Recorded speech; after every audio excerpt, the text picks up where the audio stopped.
Round 2000 BCE, in what is now modern-day Turkey, small groups of people began settling in the region of Anatolia. These people would later become known as the Hittites. What makes them fascinating is that we didn't even know much about them until relatively recently. For centuries, they were barely mentioned in history, almost like a lost civilization, but archaeology changed everything. At a site called Hattusa, thousands of clay tablets were discovered. These tablets revealed an advanced society with laws, diplomacy, and a powerful military. The Hittites weren't just another ancient tribe. They were organized, strategic, and ambitious. The real rise of the Hittites began under a king named Hattusili. He transformed a small kingdom into a regional power. Instead of simply defending his lands, he expanded, aggressively capturing cities, securing trade routes, and building influence across Anatolia. But it was his successor, Mersilei, who shocked the ancient world in one of the most daring campaigns in history. Mersilei marched his army all the way to Babylon, one of the greatest cities of the time, and he did the unthinkable. He sacked it. This wasn't just a victory, it was a statement. The Hittites had arrived, but success came at a cost. After the fall of Babylon, the Hittite kingdom entered a period of instability. Kings were assassinated, power struggles became common. At one point, the royal family itself was caught in cycles of betrayal and violence. This period almost destroyed the empire before it fully formed. But the Hittites adapted. They created laws and traditions to stabilize succession and reduce internal conflict. It wasn't perfect, but it worked.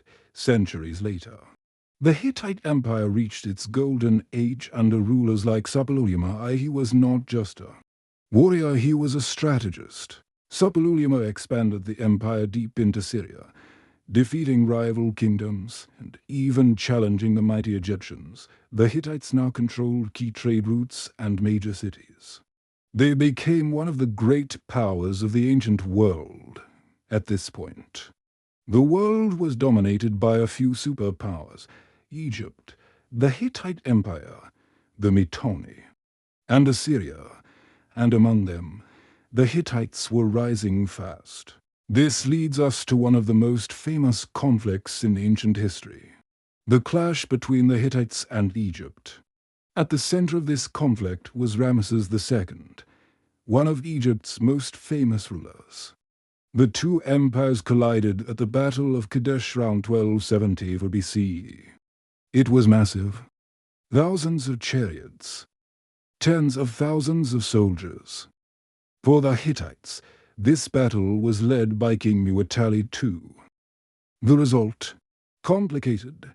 Both sides claimed victory, but in reality, it was more of a stalemate. However, the Hittites managed to hold their ground and maintain control over key territories.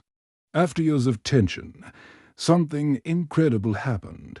Instead of continuing endless war, the Hittites and Egyptians made peace. They signed what is often considered the world's first known peace treaty. This agreement was made between Hattusili III and Ramesses II. It included promises of peace, mutual defense, and even political alliances. This wasn't just diplomacy, it was a sign of how advanced these civilizations had become. So what was life like for ordinary people? The Hittites were not just warriors, they were administrators, builders, and lawmakers. They had written laws, some surprisingly humane for the time, complex religious beliefs with many gods, and skilled craftsmen and engineers. Their capital, Hattusa, was heavily fortified, with massive walls and gates. They also made one major technological contribution. While they didn't invent ironworking, they were among the earliest to use it effectively. This gave them a major advantage in tools and weapons. And then it all ended round 1200 BCE The Hittite Empire suddenly collapsed, cities were abandoned, trade routes disappeared, the capital, Hattusa, was destroyed. Why? We're still not entirely sure. Historians believe several factors played a role.